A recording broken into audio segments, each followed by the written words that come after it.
stuck here. The cops won't bother me.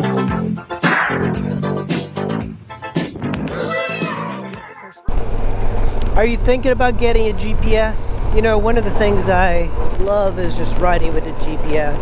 Right now I'm using a phone, but I want to discourage you from getting a phone.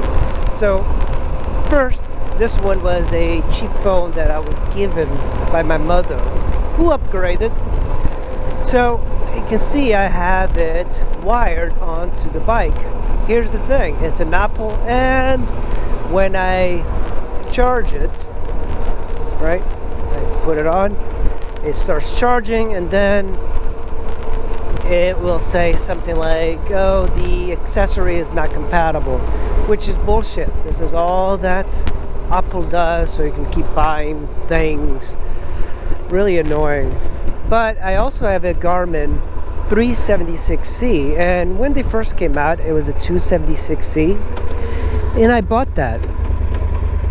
And by far, if you get a motorcycle specific GPS, it is much better than these.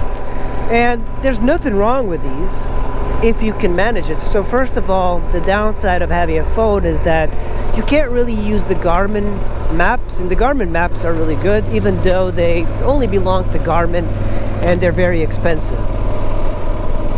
But on the phones you can get a offline reader, and of course if you have a phone itself you can use Google Maps, but the colors for the Google Maps doesn't really help motorcyclists, and the screen on these phones is not very good for motorcycling because it's not that bright. And you would think, oh yeah, a phone sure is bright, you know, it's got really great resolution and everything, but it's not bright enough, especially when it hits like direct sunlight. It feels like you simply cannot see anything. So apps are kind of annoying because you have to get maps, and then you have to upload the maps directly to the GPS. I've never gone down here. This is called Mort, which means death. So that sounds good. It's gravel, so that's fun. That's kind of like what I was looking for. The beauty of having a GPS is like you can get lost and you never really get lost. My traction control light's coming on. I love that. But I love just like getting lost and having a GPS to show me where to go. Another really good thing about the Garmin GPS 376, once you connect it to the battery, and it also has an external battery, so you can run it without the battery, or with the battery without the external power. It tells you the battery level as well. So, and GPSs are getting just so much better.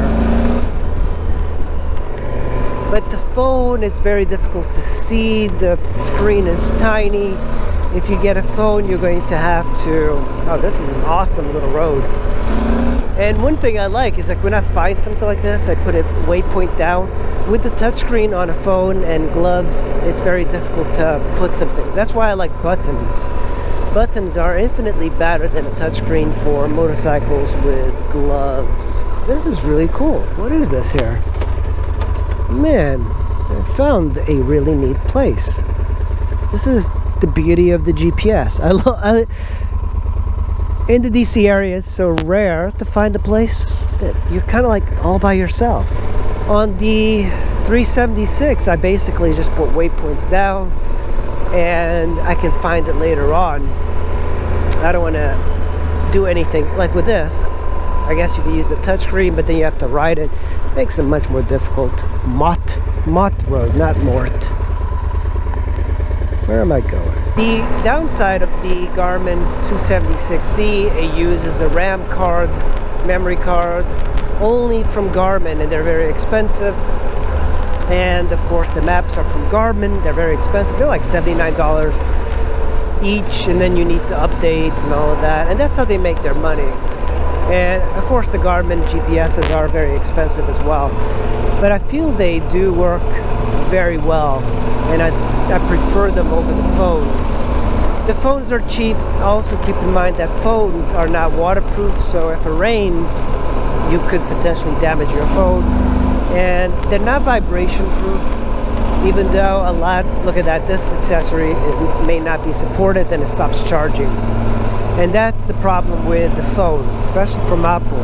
Apple's got all these gimmicks because they want to make money.